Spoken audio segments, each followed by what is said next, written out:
వైద్యారోగ్య శాఖలో టీఎస్పీఎస్సీ ద్వారా 2118 పోస్టుల భర్తీకి సన్నాహకాలు చేస్తున్న ప్రభుత్వం ఈ ప్రక్రియలో తొలి అడుగు వేసింది.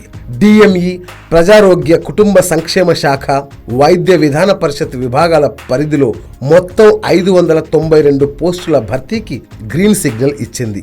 ఇందుకు సంబంధించిన ఉత్తర్వులను రాష్ట్ర వైద్యారోగ్య శాఖ ప్రిన్సిపల్ సెక్రటరీ రాజేశ్వర్ తివారీ సోమవారం జారీ చేశారు. అసిస్టెంట్ ప్రొఫెసర్లు 126, tutors 65, radiological physicist 6, civil assistant surgeon 150, dental assistant surgeon 10, dental surgeon 7, civil assistant surgeon 228, మొత్తం 592 పోస్టుల భర్తీకి ప్రభుత్వం గ్రీన్ సిగ్నల్ ఇచ్చింది.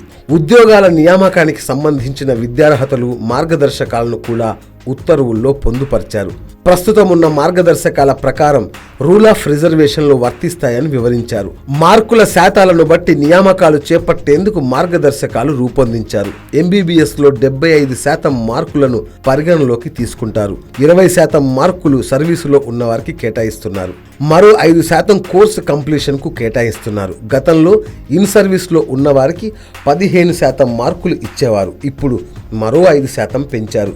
డిఎంఈ పరిధిలోని అసిస్టెంట్ ప్రొఫెసర్ ఉద్యోగాలకు విద్యార్హతగా ఎండి లేదా ఎంఎస్లో ఉత్తీర్ణత సాధించి ఉండాలని, ట్యూటర్స్ కోసం ఎంబీబీఎస్ డిగ్రీతో పాటు పీజీ డిగ్రీ, డిప్లొమాను సంబంధిత స్పెషాలిటీలో పూర్తి చేసి ఉండాలని తెలిపారు. లెక్చరర్ రేడియాలజికల్ ఫిజిక్స్ పోస్టుల కోసం ఎంఎస్సి ఫిజిక్స్, న్యూక్లియర్ ఫిజిక్స్ ఉత్తీర్ణత విద్యార్హతగా ఉంటుంది. సంబంధిత కోర్సులో 1 సంవత్సరం post graduate training course pass అయి ఉండాలి. వయసు 18 నుంచి 44 సంవత్సరాలు. అసిస్టెంట్ ప్రొఫెసర్స్, ట్యూటర్లకు నెల జీతం 15,600 రూపాయలు నుంచి 39,100 వరకు ఉంటుంది. ప్రజారోగ్య కుటుంబ సంక్షేమ శాఖ పరిధిలో 228 సివిల్ అసిస్టెంట్ సర్జన్ పోస్టులను భర్తీ చేయనున్నారు. ఈ పోస్టు కోసం ఎంబీబీఎస్ తత్ సమాన డిగ్రీ ఉండాలి. వయస్సు 18 నుంచి 44 సంవత్సరాలు. జీతం 40,270 నుంచి 93,270.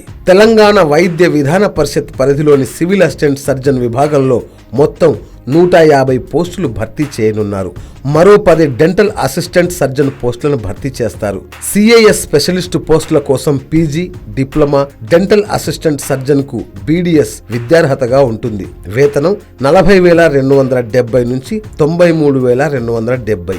డైరెక్టర్ ప్రజారోగ్య కుటుంబ సంక్షేమ శాఖ పరిధిలోని డెంటల్ అసిస్టెంట్ సర్జన్ కు సంబంధించి 7 పోస్టులను భర్తీ చేయనున్నారు. వీటిని డైరెక్టర్ ఆఫ్ పబ్లిక్ హెల్త్ మార్గదర్శకాలను అనుసరించి భర్తీ చేస్తారు. బీడీఎస్ పాస్ అయి ఉండాలి. వేతనం 40,270 నుంచి 93,270 వరకు. త్వరలో వీటికి సంబంధించిన నోటిఫికేషన్ టీఎస్పీఎస్సీ జారీ చేయనున్నది. ప్రభుత్వం వైద్యుల భర్తీ ప్రక్రియను చేపట్టడంతో తెలంగాణ జూనియర్ డాక్టర్ల సంఘం అధ్యక్షుడు శ్రీనివాస్ హర్షం వ్యక్తం చేశారు.